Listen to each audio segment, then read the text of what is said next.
Sorry for the spoiler very early on in this video, but the perfect training split doesn't exist.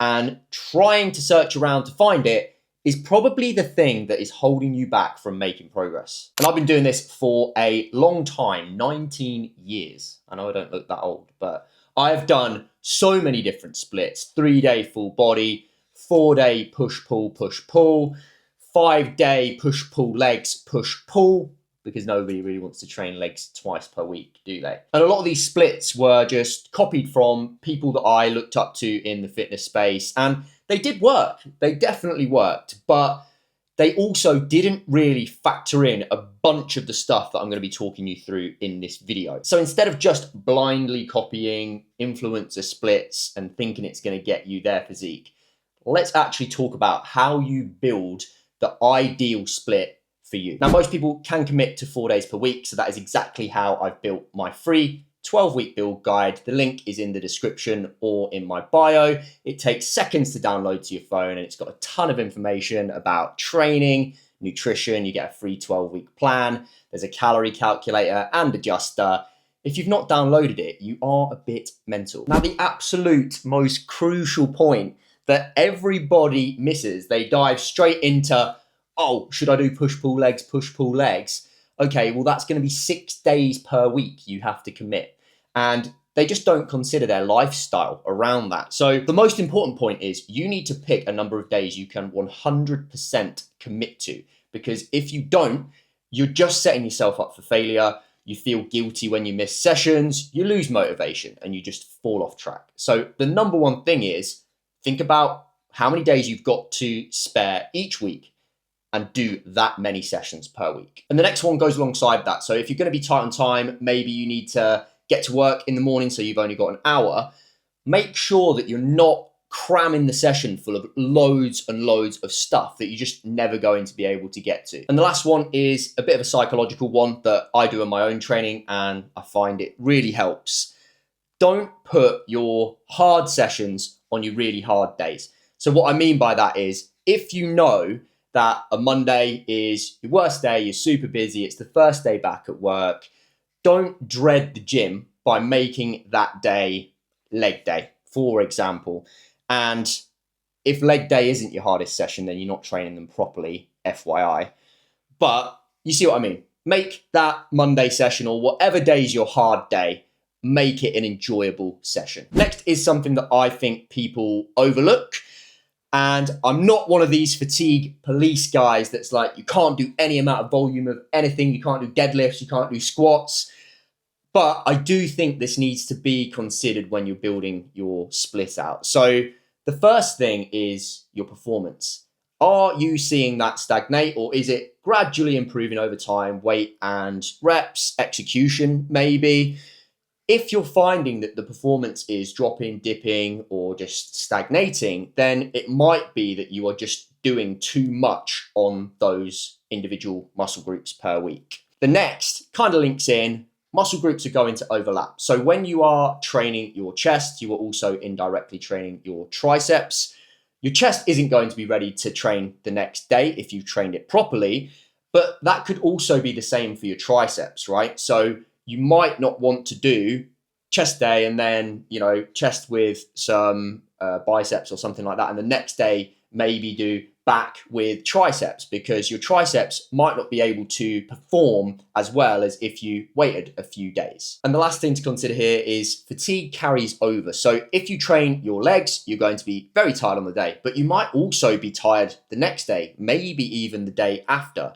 So if you're going to train your legs, say, and then the next day you've got back, which is a really important muscle group to you, you might be limiting yourself in that session because the fatigue is carrying over from the previous day.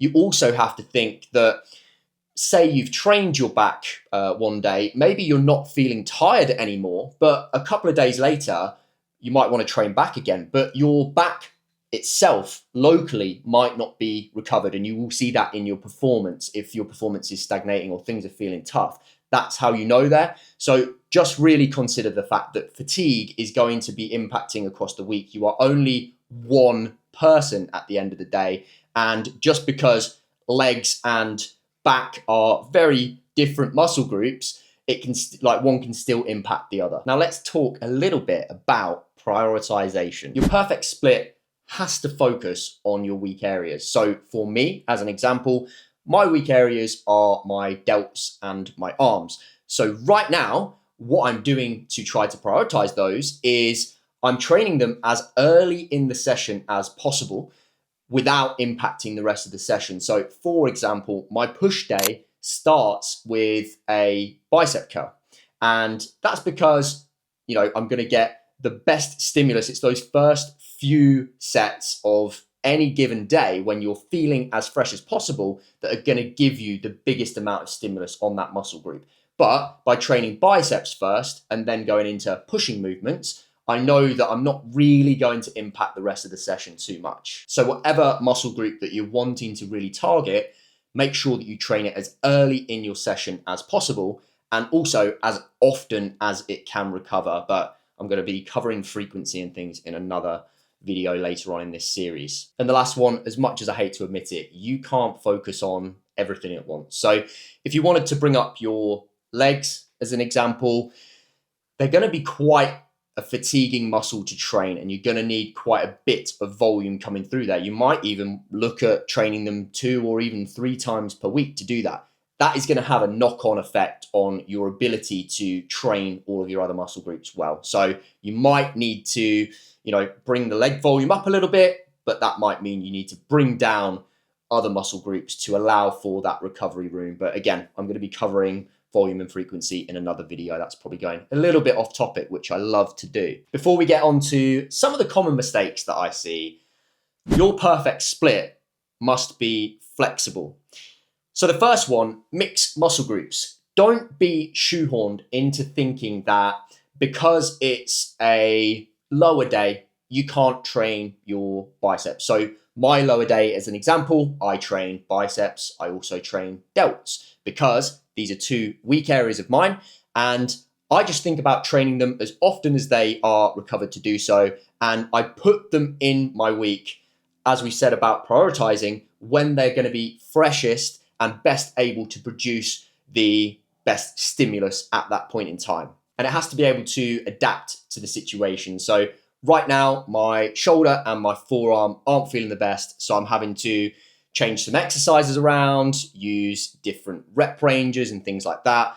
I'm going to be covering all this later on in the series. But I don't know, for you, maybe work might start getting busy and you have to reduce from 5 days to 4 days, as an example. And the last one is smart exercise swaps. So I'm a big believer we should be keeping our core exercises in the plan for as long as possible before they start to get stale. Maybe they start to hurt a bit or you're just performance plateaus or whatever it is. But that doesn't mean we can't still be smart with some exercise swaps here and there, particularly like isolation movements, your bicep movements, triceps, delts, stuff like that, because you don't really require much learning with those movements.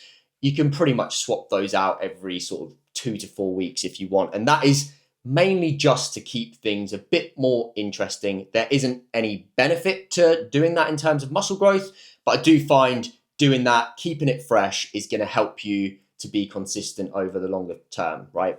Here are the top 3 most common mistakes that I see people making. And I'm going to brush over these because I don't have time to talk through it in this video. Like I said, this is a series where I'm going to be teaching you all things muscle building. So if you haven't subscribed to the channel yet, do it so that you can learn about this stuff in much more detail later on in the series. The first thing is too much in one session. So think about the traditional bro split where people are trying to smash 20 sets of chest all in one session. Quality is just not very good doing that, and you're much better trying to split that up across the week. People not really understanding what fatigue is versus stimulus. So people going into the gym with that goal of just absolutely killing themselves when they could have stopped way sooner if they knew a bit more about stimulus. And I'm going to be teaching you about that later in the series. And the last one is not enough frequency. So it kind of links into that first one. Training a muscle once per week is probably not a good idea because it's going to be recovered and ready to train again in maybe 2, 3, 4 days. So instead of across a month training it only 4 times, you could potentially be training it 8 or even 12 times, which is obviously going to result in more muscle growth over the long term. Right then, hopefully you are all still with me. Here's just a bit of a summary about how to build your perfect split. So the first thing is about fitting it around your life and your commitments. Understand how many days that you can commit to, the length of time you're going to be spending in the gym, and don't bite off more than you can chew, right? Because if you set yourself up for 6 days a week and you can only make that some of the time, it feels really crap and you end up just giving up because you lose motivation, you feel like a bit of a failure. And the next one is prioritize your weak areas. So don't be too siloed in your thinking, right? If a session says that it is lower, that doesn't mean if your arms aren't recovered and they're a weak area, you can't train them again on that day. So just be thinking about, right, let's slot some things in across the week. Maybe you've got your basic structure, which is push-pull legs or whatever it is. But if you can slot things in and it makes sense and you can recover from it, then more training of that muscle is going to equal more growth over the long term. And the last one is about managing your fatigue. So just being conscious of those overlapping muscle groups, making sure that your performance is still steadily going up over time, that you're not getting too many like niggling aches and pains and things like that. So there we go. This is how you build the perfect training split that works for you and not just copying everyone else. If you want to learn a bit more about the science behind lifting, then the free 12-week build guide does come with a bunch of PDF documents that break the science down in a little bit more easy to read detail. So go and download that if you haven't already. And if you want to have a go at building your own training split, then feel free to send it over to me on Instagram at _body365 _ and I'm happy to review that for you as well. This episode was part of my muscle mastery series, which is talking about how you build your absolute best physique. The next episode, I'm going to be talking about how much volume you need to grow. So if you haven't subscribed to the channel yet, make sure you do so you don't miss it. Thanks for watching.